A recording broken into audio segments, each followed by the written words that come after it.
back here in Detroit to be a speaker rather than a panelist this time. Hopefully I'll be able to share with you my perspective about mobility services. And before we get started, I have the clicker, so I can do that. In every successful endeavor, if you think about it, someone always had the vision to fulfill what we call an unmet need. So filling out the white space or figuring out upfront essentially that idea or that vision to create that killer solution or that successful business. It was always about the unmet need, and it's really basic marketing. So what does that mean today in terms of this presentation? So in my mind, you know, the revolution of reinventing the way we sell cars is really taking place, and the start of redefining the car buying experience is starting to take place. So a little bit of background and more about what I just said earlier will be throughout this presentation. If you think about the pillars of the connected car, you think about traditional telematics, which everybody here should be familiar with, safety and security, VRM, location-based services, been around for a long time. Every OEM offers a solution of some sort. You have the smart safety revolution with the V2X, active safety, and obviously the autonomous vehicle, which we all have heard and or hear about or talk about. You have your smart mobility, and you have your smart convenience and infotainment. Those kind of the four pillars that kind of make that connected car stand on its own. But really on top of that, think of the app economy as the basis in which all these four pillars can feed into.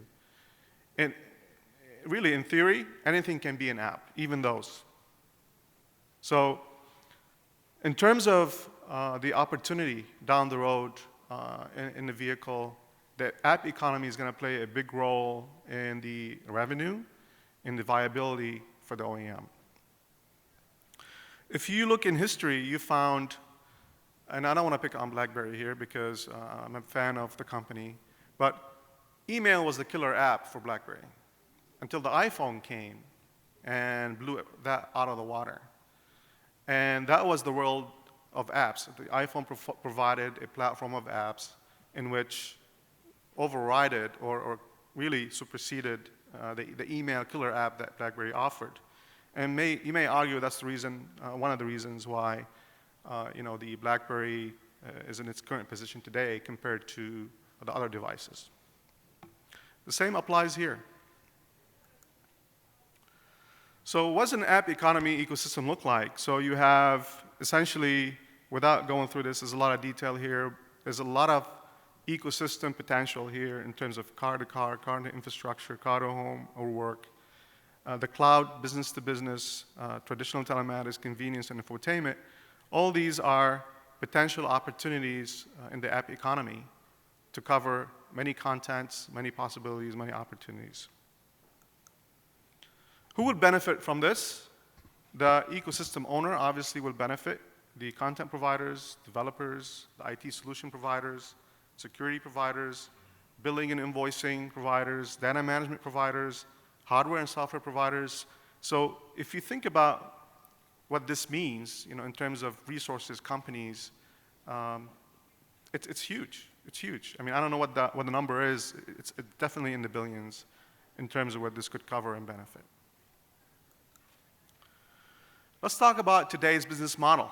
So today, obviously, OEM does offer apps, but I argue that there's not a whole lot of revenue in it because the OEM is kind of bearing the cost, if you will, providing this content to our consumer.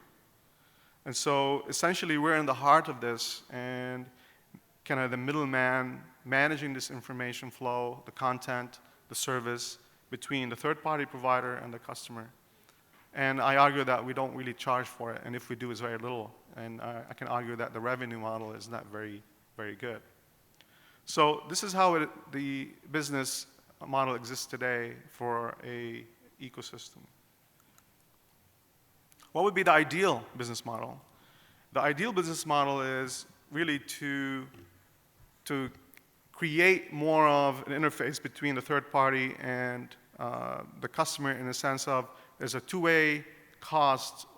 I pay for services, I buy the services for our customer buys the services. There's a revenue share back to the third party. So there's a business relationship between the OEM and the third party on the content delivery of the apps. Obviously, we would definitely want to be still kind of in the middle layer and providing the content to the end user, obviously, for many reasons.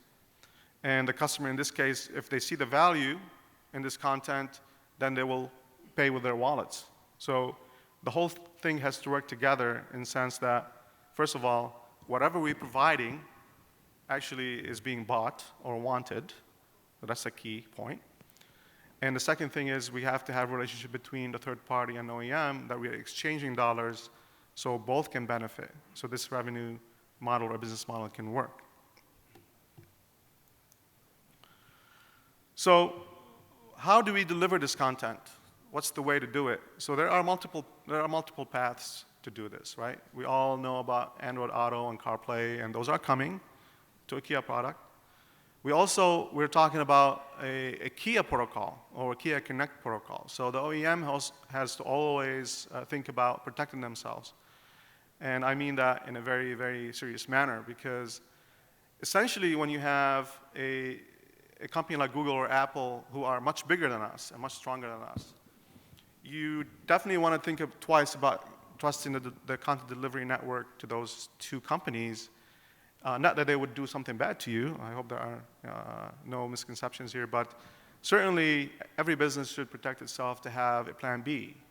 And so think of the Kia Connect protocol as a plan B to support in case the business situation changes, companies change their mind, who knows?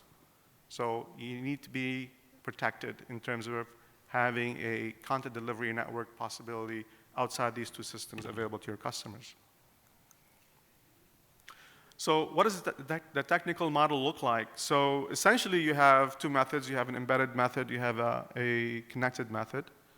Obviously, the Android Auto and CarPlay methods are connected. You bring your phone in, you plug it in to the USB, and there you go. You're on your way and using those two ecosystems. But on the other side, beyond those two, you have a lot of flexibility. So we can run pretty much the connectivity through the embedded modem or through a smartphone using a proprietary protocol to run the content. So you have more flexibility in how you can deliver this content to the car, or a hybrid approach, if you will, if you choose to. Versus if you take a look at the CarPlay and Android Auto, it is mandated as a USB connection in which you project the information to the screen and live in the world of Apple and live in the world of Google. So from a content delivery method, obviously there are 4 ways you could do this. There's the preloaded way. And similarly to when you buy or receive a new phone from your carrier, it has some preloaded apps. So we may choose to add a Kia telematics app, for example, on the vehicle side when the vehicle is sold. So it's there. So that's a possibility. The other possibility is to actually download the app from the OEM App Center using a Wi-Fi connection. You could use a wireless connection to do that. So that's another way, and we've experimented with that, in which the app is sitting in the OEM center, and the customer chooses to download that specific app from the App Center to the head unit. There is the Apple-Google way, over-the-top connectivity, in which essentially you are a screen displaying the information from both ecosystems to your head unit. And the last is essentially have your own ecosystem, meaning similar to what Apple and Google offer in a video out, and just have the same thing happen through your own proprietary Oem Solution. And the benefit of this, at least our engineers would prefer C&D because C&D provides them less overhead, less work to do because there's only like a thin client sitting on the head unit side. There's low processing power. There's definitely much more R&D required, much less R&D required in developing the vehicle side, which is always a big thing from an efficiency perspective. So we can talk about the kind of the pros and cons, and these are subjective, obviously, outlining what app ecosystems exist out there. And starting with CarPlay and Android Auto, I mean, they're very similar in their pros and cons, obviously. For the OEM, obviously it's not going to be a good situation because there's no revenue for us. I mean, there's kind of indirect benefit for us because our customers would probably like to have these ecosystems in our cars. So there's definitely a benefit there. Can we quantify it? Can we say how many cars can we sell, with those two systems? It's hard to say, but from a pragmatic approach, I think they help sell the cars. Product quality and stability, again, you're in the hands of Apple and Google, so we don't know exactly when Apple decides to release the next iOS to fix the bugs. We have no control over that. Google is probably more flexible in this space in providing regular updates. But again, it's not within our control. Once we release these two ecosystems to our customers, we're at the mercy and the hands of those two companies to decide when to do any update. So that factors into the flexibility and upgrade. Again, it's not in our control. We are merely providing the interface or the result, but the processing, the heavy lifting is happening on the smartphone side and in the ecosystems of those companies.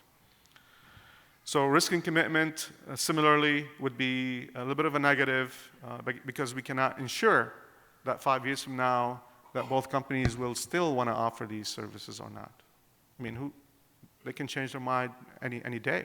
No one can stop them. There's no obligation, there's no commitment.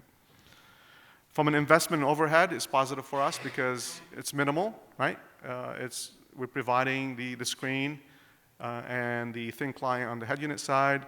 So from our perspective, everything is happening outside our world and low investment, low overhead for ourselves. Same thing with operation and maintenance. Obviously, it's negative on the user control or user experience because we don't control it. It's what's dictated and mandated by those two companies, which really feeds into differentiation or lack thereof and marketing, because if you get it into any OEM vehicle, you're going to have that same experience, same look, same feel, same user experience pretty much. And development scope and technical requirements, kind of a mixed bag there because these companies do kind of mandate to us what the minimum requirements from a hardware perspective or screen resolution perspective in which these systems can be applied. So there's a little bit of requirements there. Now, if we switch over a little bit into developing an OEM solution, you'll find that there's a lot of benefit to having that. As I mentioned earlier, there's a business reason, but also, from a revenue perspective, I have more control over the content delivery. Thus, there's more opportunity for me to make money, to generate revenue, direct revenue. And from a product quality and stability, obviously, we have quality standards and we have essentially a product development process that has to be met in order to release the product into launch. And it's all within our domain, so we have more control. Obviously, the flexibility and upgrade and the risk and commitment, I mean, we control that. We're in charge of that, so we have it's more of a benefit for our customers.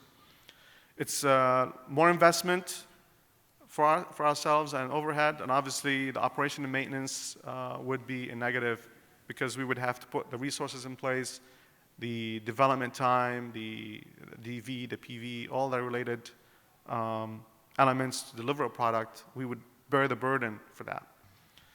And the usability and control, the UX, obviously it would be ours. So we would think that we are providing a good experience and have control over that experience. If there's any improvements that need to be made based on customer feedback, we could make those adjustments, obviously.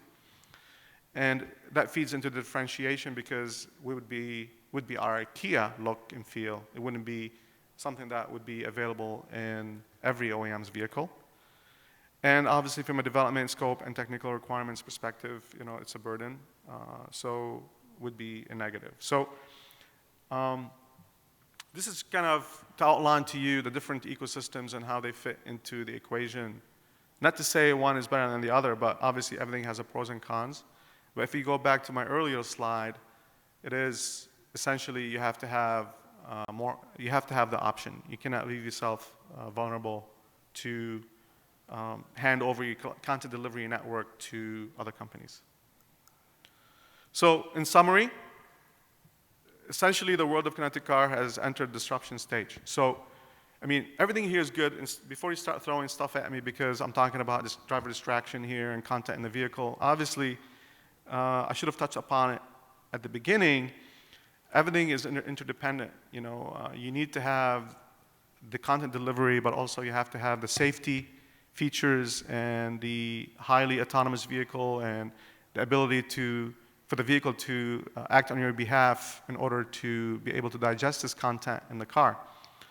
And so everything is interlocked together, not just the content. And what I'm talking about here is more on the content side. So in the next 5 years, we're going to see a major transformation in the auto industry, major transformation on many fronts. And major players are aggressively moving in. You see a lot of consolidation and acquisition of companies. A lot of companies are being positioned for the next battle, if you will. So if you follow this space very closely, you see software companies being acquired by tier ones.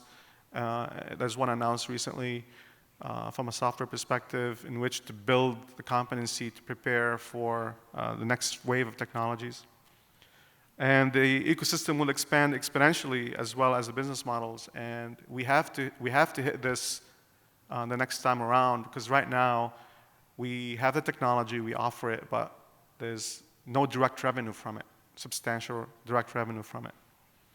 And essentially, buckle your seat and enjoy the ride because it's going to be a hell of a ride coming upon us by 2020. Thank you. And now we have time for Q&A. Question down there. I'm Rajiv Ranjan from General Motors. So I do see this CarPlay, Android, and Auto, and every OEM trying to think of defining their own protocols. Do you see there is a good role of standardization that could play in this field in opening up this one, not only to the OEMs and these two major vendors, but the whole ecosystem in apps and even autonomous car coming? I mean, there is a growing need that we need to have some standardized way of interfacing the apps and other things with the, OEM vehicles. Yeah, I see your point. I mean, I think as long as it allows differentiation, I mean, once you are locked into a position in which all the OEMs may be using the standard protocol for connectivity, it is possible that it's something that we could look into. All of us have to get together and say, or contribute, obviously, and provide our requirements, and every OEM's requirements are met, and we have a platform to use. I don't see why not. I mean, but this is kind of a utopia, right? I mean, that's something that I see difficult, but I'm not against it. Well, Henry, thank you very much for your comments. Really appreciate it.